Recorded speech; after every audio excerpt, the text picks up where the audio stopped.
రేపిస్టులు హంతకులు హాయిగా బతికేస్తారు. అందరి మధ్య స్వేచ్ఛగా తిరిగేస్తారు. కానీ మూగజీవాల విషయంలో ఇలా ప్రవర్తిస్తుంటామంటూ సోషల్ మీడియా వేదికగా క్వశ్చన్ చేశారు రేణు దేశాయ్.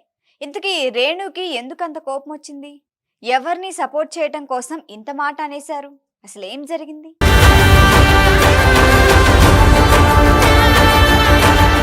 సోషల్ మీడియాలో యాక్టివ్గా ఉంటారు రేణు దేశాయ్. ఎప్పటికప్పుడు తన పిల్లల అప్డేట్లు మాత్రమే కాదు, తన మనసులో భావాలను కూడా షేర్ చేసుకుంటారు.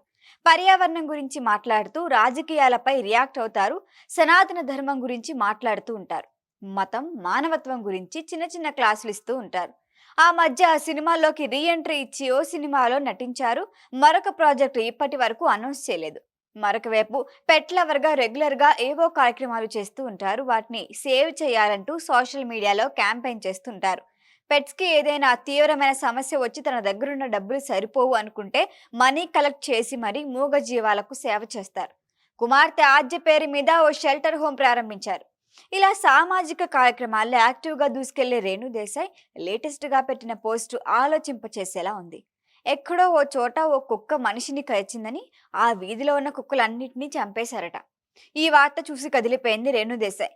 అత్యాచారాలు చేసేవారు, హత్యలు చేసేవారు మన సమాజంలో అందరితో పాటు తిరిగేయచ్చు, కానీ ఓ కుక్క కరిచిందని వీధిలో ఉన్న కుక్కలన్నిటినీ చంపేస్తుంటారు అని పోస్టు పెట్టారు. నిజమే కదా అంటూ సపోర్ట్ చేస్తూ ఈ పోస్ట్ ను షేర్ చేస్తున్నారు పెట్ లవర్స్. పెట్స్ కోసం రేణు దేశాయ్ నిత్యం పాటు పడుతుంటారు. అందుకే వాటిని హింసించే వారిపైన స్ట్రాంగ్ గానే రియాక్ట్ అవుతారు. ఆ మధ్య ఓ వ్యక్తి ఒక చిన్న కుక్క పిల్లను కాలుతో తంతున్న వీడియో షేర్ చేశారు. కొంచెం దూరంగా ఉన్న కుక్క పిల్ల తల్లి పరిగెత్తుకుంటూ వచ్చింది. ఈ వీడియో షేర్ చేస్తూ ఇలాంటి వాళ్ళని ఏం చేయాలి ఫ్రెండ్స్ అని ప్రశ్నించారు. మూగ జీవాలను హింసించటం, చంపటం తప్పు.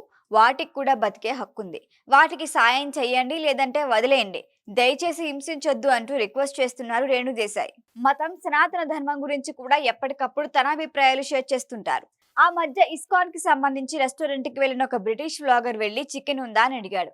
అలాంటివి ఇక్కడ దొరకవని చెప్పారు. కానీ ఆ వ్లాగర్ తన బ్యాగ్ లోంచి చికెన్ పీస్ తీసి అక్కడే తింటాం మొదలు పెట్టడంతో అంతా షాక్ అయ్యారు. ఇక్కడ నాన్ వెజ్ నిషిద్ధమని, దయచేసి ఇక్కడి నుంచి వెళ్ళమని, తినొద్దని రిక్వెస్ట్ చేసినా మాట వినలేదు. ఇలాంటి వీడియో సోషల్ మీడియాలో వైరల్ అయింది. దీన్ని షేర్ చేసిన రేణు ఇతర మతాలు, నమ్మకాలను అవమానించడం ఫ్యాషన్ అయిపోయింది. ఇలాంటి మూర్ఖులపై కఠిన చర్యలు తీసుకోవాలని పోస్టు పెట్టారు. మోడల్, హీరోయిన్, కాస్ట్యూమ్ డిజైనర్, నిర్మాత, దర్శకురాలు, ఎడిటర్ ఇలా వివిధ రంగాల్లో ప్రతిభ ప్రదర్శించి మల్టీ టాలెంటెడ్ పర్సనాలిటీగా గుర్తింపు తెచ్చుకున్నారు రేణు. కరోనా టైంలోనూ రేణు దేశాయ్ రైతు కోసం అనే ప్రాజెక్ట్ స్టార్ట్ చేశారు. అదే సమయంలో ఆద్య అనే వెబ్ సిరీస్ కూడా చేశారు. కానీ ఆ రెండు ముందుకు కదలలేదు. ప్రస్తుతం స్మాల్ స్క్రీన్ పై షోస్ కూడా చేయటం లేదు. ఈ వీడియో కనుక మీకు నచ్చినట్టయితే లైక్ చేయండి, షేర్ చేయండి, సబ్స్క్రైబ్ చేయండి. అలాగే పక్కనే ఉన్న బెల్ ఐకాన్ని క్లిక్ చేయండి.